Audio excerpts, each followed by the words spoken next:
Pido un fuerte aplauso entonces para Mabel Aurora Remón. Bueno, hoy escuché muchas palabras. Entre otras cosas, en un principio, en cualquier ámbito, nos tenemos que poner de acuerdo en qué sentimos y significamos por cada palabra. Y esto no es sencillo. Hoy hubo una discusión, el doctor Cormillot tiene además de su postura y de su solvencia profesional, ha hecho algo que muy pocos hacen: transmitir conocimiento con humor. El humor imprime en el ánimo la persistencia de esa nueva información. Muy pocos hoy se van a olvidar del doctor Cormillot y de su personalidad, seguro, porque intervino el humor. Pero, ¿en qué lenguaje habló? En lenguaje coloquial, podríamos decir. ¿De qué modo nos comunicamos? ¿Queremos mostrar cuánto sabemos y hablamos, entre comillas, en difícil? ¿Es necesario en ciertos ámbitos para demostrar una jerarquía de qué modo nos comunicamos? Muchas veces se hace, ¿no? Recién, cuando estábamos hablando del tema del currículum, es muy usual preguntarle a las personas, sobre todo en Argentina y porteños, lo voy acotando, ¿vos qué sos? Yo soy médico. No. ¿Vos qué sos? Persona. En el caso de las personas con discapacidad, y hablamos de varias discapacidades, en el campo de lo que significa la comunicación, hablo ya de intelectual o discapacidad auditiva, ese verbo ser está de más, simplemente de más, porque ya ve que somos personas igual que él o ella. Hoy se habló de capacidades diferentes, capacidades especiales. ¿Y cuál fue el problema mayoritario? La definición. Yo soy directora de un programa nacional que es ADAJUS, Asistencia a las Personas con Discapacidad Intelectual. No soy eso, hago ese trabajo. Yo soy Mabel Aurora Remón, que, entre otras cosas, tengo algunos títulos, hice antropología, hice el interpretariado, soy traductora pública. Puedo haber estudiado un montón de cosas y puedo no acordarme de nada de lo que estudié, pero yo sigo siendo yo. Y en el campo de la definición tenemos un problema. Las definiciones se requieren para escribir la palabra de la ley. Porque nosotros hoy, acá hablando, hemos hablado, dialogado y nos podemos poner de acuerdo en el diálogo. Pero cuando escribimos y nos lee un tercero, y esto va para el ámbito laboral o para el ámbito familiar y sobre todo en el ámbito legal y en el de salud, cuando escribimos necesitamos que un tercero interprete esa lectura. La escritura define. No podemos escribir una ley, una norma o lo que ustedes gusten que vaya a leer otra persona pensando que va a creer, sentir y pensar lo mismo que nosotros. Entonces tenemos que especificar. Imagínense que la ley diga personas con necesidades especiales. Yo puedo demandar en mi lugar de trabajo porque soy una persona con una necesidad especial. Y en este momento la voy a nombrar, si algunos no la recuerdan, Ana Dones, tiene un hijo con discapacidad. Y en un congreso, en el aula magna de la Facultad de Derecho, había muchas personas que hablaban de necesidades especiales y capacidades diferentes. Ella era una de las oradoras. Y en un momento levanta la mano y dice, en el momento de las preguntas, no voy a preguntar, Voy a aclarar. Yo tengo una necesidad especial, que es la de salir con Antonio Banderas, que tiene capacidades diferentes. Nadie se olvidó, justamente basamos en el humor, ¿verdad? Otra de las veces nos tocó, como tantas, ir al juzgado de Morón, creo que era, y le saqué foto a la puerta del baño de una de los juzgados. ¿Qué decía la puerta? Baño para personas con capacidades extraordinarias.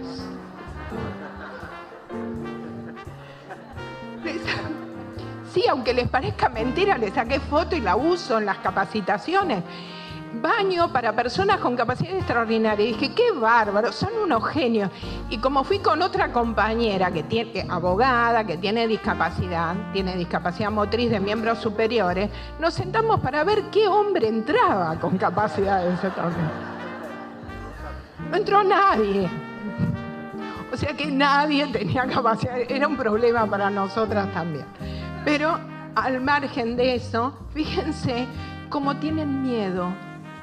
El punto es, tienen miedo a ofender, miedo a igualarse, sin ver que uno se iguala en la persona y no en la definición que podamos tener de esas personas.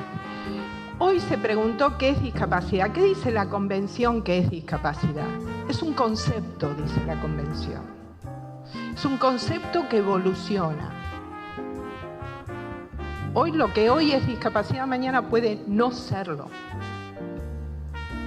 Hoy hay infinidad dentro del campo de la tecnología, y podríamos haber hablado con el doctor Cormillón muchísimo más porque él lo sabe. Hay avances tecnológicos. La mujer biónica y el hombre nuclear, ¿no eran gente con discapacidad? Eran personajes con discapacidad. ¿Por qué Pistorius no puede jugar o correr en las Olimpiadas?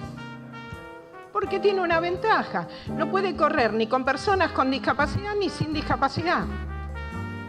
Porque tiene la fuerza en sus piernas, no tiene el cansancio en las rodillas, no tiene cansancio en los tobillos, no se le acalambran las piernas. Nos aventajaría. Entonces queda excluido también de las dos posibilidades. Y ahí entramos en la palabra normal. ¿Qué es normal? ¿Pistorius es normal? No, porque corre más rápido que yo. Corre más rápido que el africano, ¿cómo se llama? Que Boy. Corre mucho más rápido que él. Y tiene, para el resto, discapacidad. Últimamente, nosotros estamos con casos. Hoy voy a hacer algo acelerado. ¿Dónde está Gustavo? Se me escapa. Voy a hacer algo acelerado porque estamos con procedimientos que a la sociedad entera le causa temor o estupor.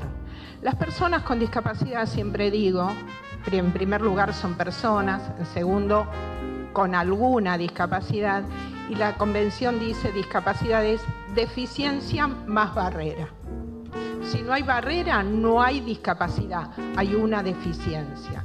Por eso cuando hablan del discapacitado, están adjetivándolo y no es todo discapacidad. Tiene una o puede ser que tenga una múltiple discapacidad. No estoy hablando acá de la capacidad intelectual ni cognitiva de las personas. Estoy hablando de la deficiencia que pueda tener la persona. La barrera es la que levanta esa discapacidad. Si acá Martín, perdóname Martín, no pudiese acceder al escenario porque no hubiese una rampa, Martín tendría discapacidad.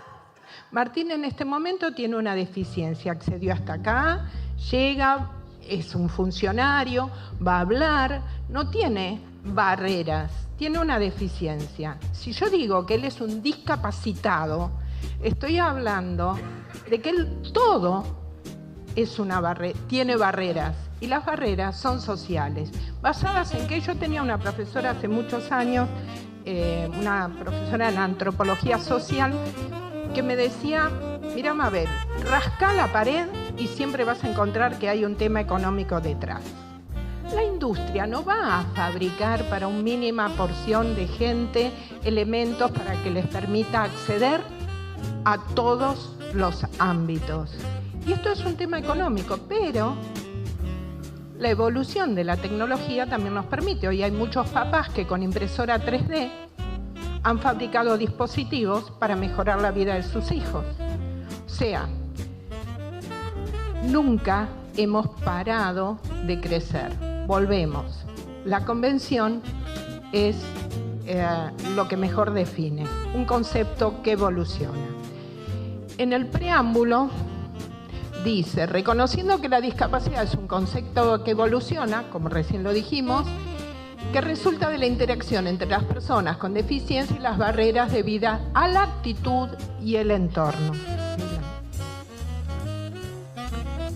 El artículo 2 define la comunicación, los lenguajes, la visualización de textos, el braille, la comunicación táctil, los macrotipos, los dispositivos multimedia auditivos, el lenguaje sencillo, los medios de voz digitalizada y otros modos, medios y formatos aumentativos alternativos de comunicación, incluida la tecnología de la información y la comunicación es de fácil acceso. Por lenguaje se entenderá tanto el lenguaje oral como la lengua de señas y otras formas de comunicación no verbal, como dijo un papá hoy. Ahora, la interpretación de esa comunicación, claro, yo escucho infinidad de veces. Hace muy poquito nos llamaron por una causa en Quilmes que nos decían que era un muchacho sordomudo, analfabeto, pero que leía labios. Ahora, pregunto, ¿no? Una persona sordomuda, analfabeta, que lee labios. Y en la fiscalía, que nos conocemos de tiempo, ¿puede leer labios?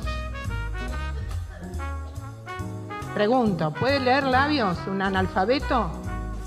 ¿Por qué no? Porque no conoce el castellano. Si no conoce el castellano, no hay lectura labial posible. Este es el punto. Yo puedo leer labios a alguien que habla alemán, pero no sé alemán, o sea, no voy a entender. Pero si habla medianamente inglés, puedo llegar a entender. Entonces, si partimos de la concepción del lenguaje que nace a partir de un desarrollo social, nadie nace sabiendo un idioma. Nadie. Ni siquiera las personas con discapacidad auditiva, y hablo en todo el espectro de la discapacidad auditiva. No me refiero exclusivamente a un porcentaje de esta discapacidad que seña. Hablamos de todo el espectro. Ni siquiera la lengua de señas se nace sabiendo lengua de señas. O sea, no hay idioma natural, no existe el idioma natural, se adquieren. Se adquieren por los padres, por quien quiera. No son naturales. Ahí vamos. Hay un sketch de Mafalda para las personas con discapacidad visual, lo digo.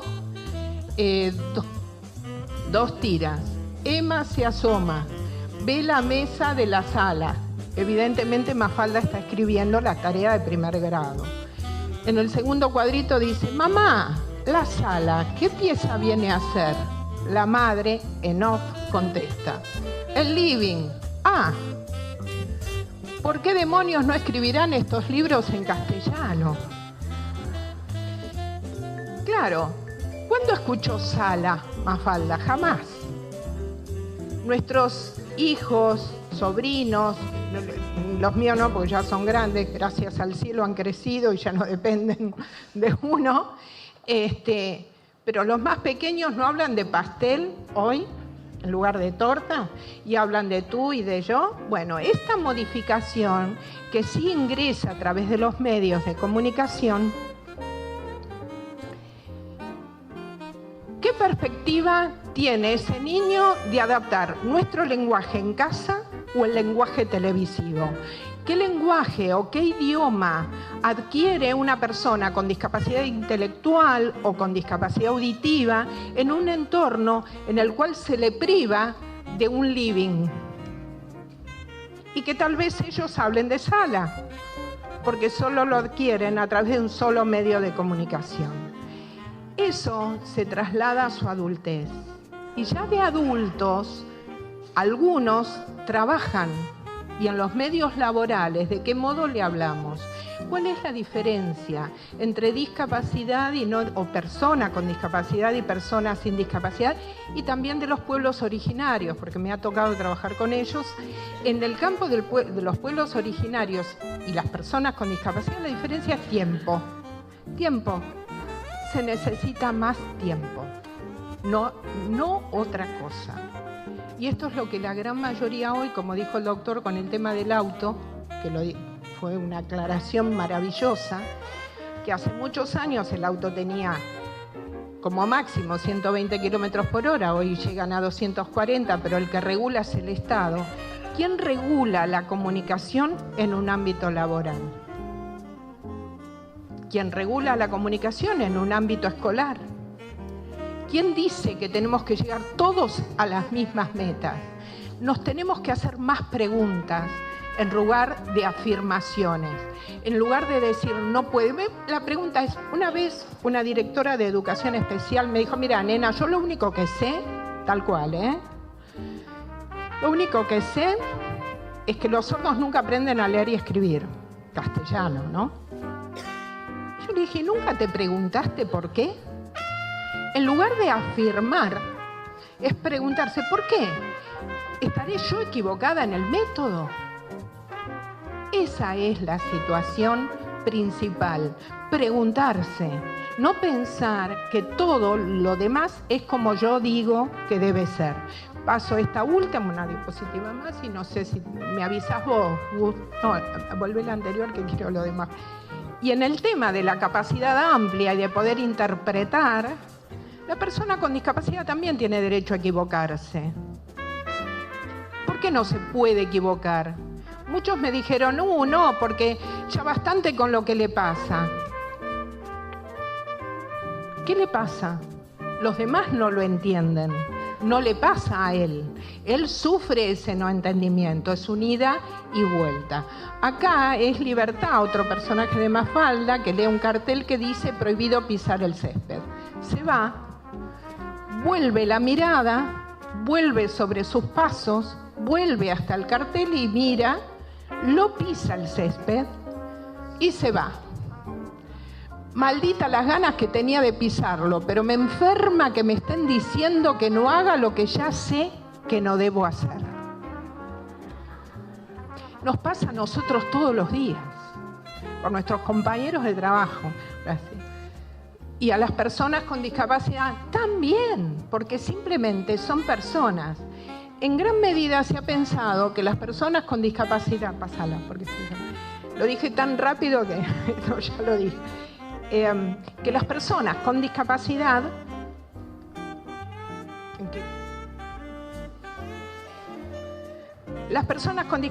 también puede pensar uno que no son seres angélicos y asexuados.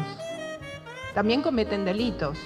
Y esto lo vemos nosotros desde el ámbito de justicia, que es un programa que les cuento, fue felicitado por la ONU, porque fue el primero en América en implementarse para asistir en el marco de la justicia a personas con discapacidad. No asistimos a las personas con discapacidad, en realidad asistimos a la justicia para que no cometa errores y que no seamos demandados por esos errores.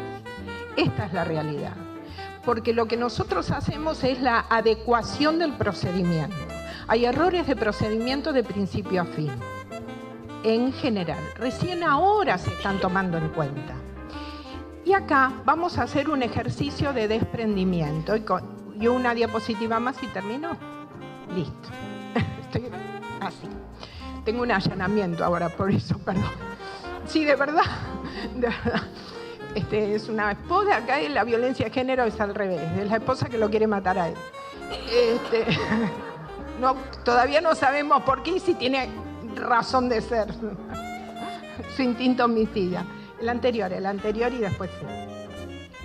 ese. El nombre dice, ¿no? El otro, ese otro.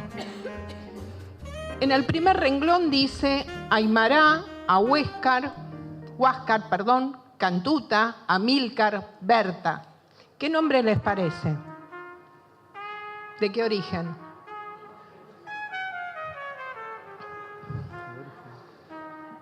¿Quién dijo Maorí? No sé quién dijo Maorí, pero sí sabe. Pero no todos son maoríes. En el segundo, Sumaira, Sumi, Urma, Ñambí. En el tercero dice Vinicius, Otavio, María, Maisa, Carolina, Florencia, Carlos, Leonardo, John, Uma, Mía, George. Y en este muchos se abstienen de contestar porque Jessica, Cintia, Roberta, Mimi. Ahí ya alguien pescó una. Alguien lee el rubro 59. Bien, son todos nombres argentinos. Si uno los puede buscar, hay dos que no, pero el resto son todos nombres argentinos. ¿Qué es lo primero que leemos en una carátula? Y fíjense como también nosotros debemos aprender a desprendernos de nuestros propios prejuicios.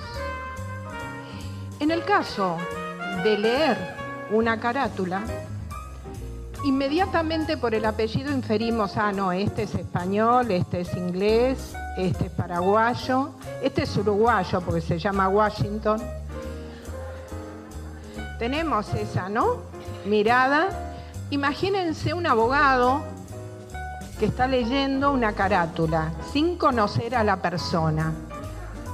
Inmediatamente, y fíjense, las palabras no son inocentes, nunca son inocentes.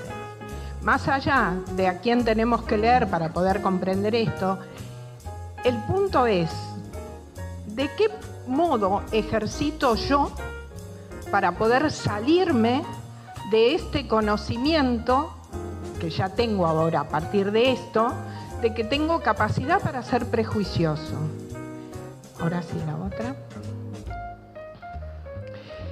Nosotros en el equipo de Adajuz somos muchos profesionales de diferente origen, pero la gran mayoría, menos 2, somos 26 personas, menos 2, todos relacionados con la discapacidad. Si no tienen discapacidad, tienen familiares con discapacidad.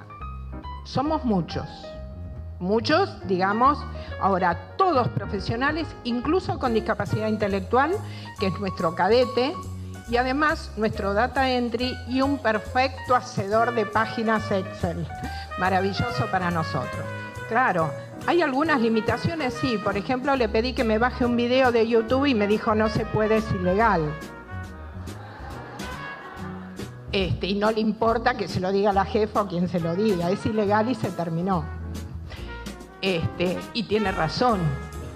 Bueno, esa flexibilidad que nosotros decimos lo bajo igual, es lo que hablaba al principio de cómo comprendemos cuando el otro dice. Cuando yo digo, usted jura decir la verdad y nada más que la verdad, todos sabemos qué consecuencia tiene ese jurar y ahí entramos con Austin y cómo hacer cosas con palabras, ¿no? El trabajo que hacemos en forma cotidiana en Adajuz es la siguiente. Cada 20 días tenemos reunión, exponemos todos los casos, tenemos aproximadamente 70 casos mensuales, no solo de federales, sino en todo el país, de personas con discapacidad. Así que imagínense, y no estoy hablando de pedidos de recursos de amparo, no, estoy hablando de delitos que van, la gran mayoría penales, ¿no? Desde abuso hasta homicidios. Tenemos varios homicidios, no solo el que está ahora no solo ese. ¿Dónde está Julie? Por ahí. No solo ese homicidio. y que hemos detectado que nosotros, para poder ejercitar y tampoco preguntar a la persona con discapacidad qué delito cometió, porque no me interesa el delito, me interesa el procedimiento. Lo mismo ocurre en el ámbito laboral. No me interesa cómo lo hizo, sino cómo le expliqué. Juzgar, comunicarse en términos de opuestos perfectos, la dicotomía de correcto e incorrecto. El bien y el mal es tan amplio. Una vez un psiquiatra le pregunta a uno de los imputados con discapacidad intelectual, le dice, ¿y usted sabe lo que está bien y lo que...? Pero vos sabés lo que está bien, afirmó. Vos sabés lo que está bien y lo que está mal. Te haces el pícaro conmigo, textuales palabras. Lo miro y digo, doctor, ¿es tan amplio el bien y el mal? Bueno, a ver, ¿está mal pegarle a una abuelita? Y él le dice, ¿a la abuelita de quién? Casi lo beso. Claro, es decir, ¿para usted qué es? Para mí es esto, ¿no? Bueno, malo, correcto. ¿Esto es correcto? ¿Qué sé yo? Acá sí, matar en guerra es correcto, en autodefensa también. Pero si mato a alguien porque quiero, porque tengo ganas, es homicidio. Callar. Decir solo lo conveniente, lo seguro y omitir los aspectos conflictivos o desconocidos. Esto nos pasa mayormente en los casos de abuso. Tenemos temor a pronunciar ciertas cosas o especificar otras. Suponer, que es como lo del nombre, ¿no? Supongo que es. No puedo suponer, tengo que verificar y asegurarme que me he hecho comprender. Y para esa aseveración no es suficiente la mera comunicación oral, lengua de señas o lectoescritura con quien sea con discapacidad. Tengo que comprender cuáles son las construcciones que tiene esa persona con discapacidad con respecto a la comunicación y verificar el repertorio comunicativo de la persona. Porque todo el mundo no va a comprender y estar de acuerdo con lo que uno dice. Y proyectar, finalmente. Proyectar es lo que yo pienso, es lo que hay que hacer, ignorando las experiencias de los demás. Muchas veces hay que preguntarle a las personas con discapacidad o proyectando las propias, porque tienen su propia experiencia. Nosotros no vamos a modificar los hábitos, como dijo el doctor Cormillot, de un día para otro. Necesitamos más de 20 días para cualquier hábito, no solo el alimenticio. Y para finalizar, pone la última, la penúltima. Nosotros, uno de nuestros compañeros tiene discapacidad visual. Y otro compañero tiene síndrome de Asperger, ¿no? Es un técnico en comunicación. Un día, con discapacidad visual, tenemos dos compañeros, uno es penalista y otro especialista en derechos humanos. Y uno de ellos me dice, no encuentro el bastón. 4 de la tarde, yo sé que es las 4 de la tarde, que es ese horario, porque viene nuestro data entry a decir hasta mañana. 4 de la tarde no encuentra el bastón. Se fue 4:30, imagínense, toda la oficina, todo el piso movilizado buscando el bastón. Encontramos el bastón, estaba en un cajón de un escritorio. Al día siguiente, voy a decir el nombre, Robertino, que es un sol, ni bien entra la otra persona con discapacidad visual, lo primero que le dijo, 8 menos 5 de la mañana, fue, hoy fíjate dónde pones el bastón, ¿eh? No, o sea que 4:30 me tengo que ir más tarde. Y entre nosotros, ¿qué nos ocurre? No vemos la discapacidad, vemos las personas. Y esta es la parte más difícil. Ver las personas. Por supuesto, hay personas con discapacidad que trabajan, personas que no pueden trabajar, pero tendrán otros medios, personas que pueden comunicar de un modo u otro. Tengo compañeras abogadas que son curadoras de su hermana con una discapacidad múltiple y sin embargo ella sabe cuáles son los deseos de esa hermana. Entonces buscamos no todo lo que no puede hacer, busquemos qué puede hacer. Y encontrarnos en esa porción de felicidad de lo que sí puede hacer. Y muchas veces nos vamos a sorprender porque este juzgar que nosotros recién hablábamos se modifica sustancialmente para pensar en un poder hacer. Y un poder hacer, para mí, Marta Nussbaum, que es la que ha escrito tantísimo, pero una de ellas es La frontera de la justicia, dice: el espacio público es una proyección de nuestras ideas sobre la inclusión. Gracias. El siguiente.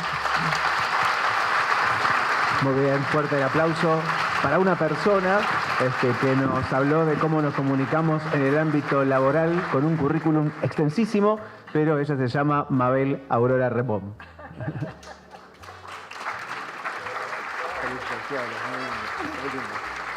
¿Qué te parece, Mabel, comentarnos qué sentiste, cómo estuvo esto de hablar de comunicación en el ámbito laboral, en este lugar nuestro, en esta casa FIP?